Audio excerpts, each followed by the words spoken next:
Want to add captions for free with zero experience? I'll show you how using the free version of Canva.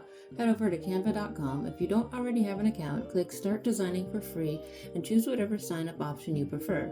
I already have an account, so I just go to canva.com. Click on Video at the bottom. Select the type of video you plan to create. I'm going to make a mobile video. Drag and drop the clip from its folder to the timeline in Canva or select Add Clip. Wait for it to finish uploading. Go to Text on the left. Scroll down to Captions. Select the strip you want to add the captions to and click Generate Captions. Wait for the captions to be added. Once added, you can change the size, font, and color up here. I will make it bigger, and I will also drag it up further to change the position of the captions. I want to make them more visible, so I'm going to add a border by going to Effects and selecting Outline. I will change its thickness and make it black. Clicking Captions in the upper left allows you to edit the captions if needed and if there's a typo.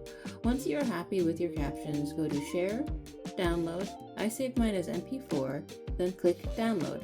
It will process your video and then you can give it a name and save it. And that's it. You have added captions to your video. We met this stray starving kitten in the Philippines earlier, but no one in the area wanted him. Later, he stowed away in our car and we didn't realize for miles. Don't worry, he's safe, fed, bathed, and we're on our way to bring him to his new home.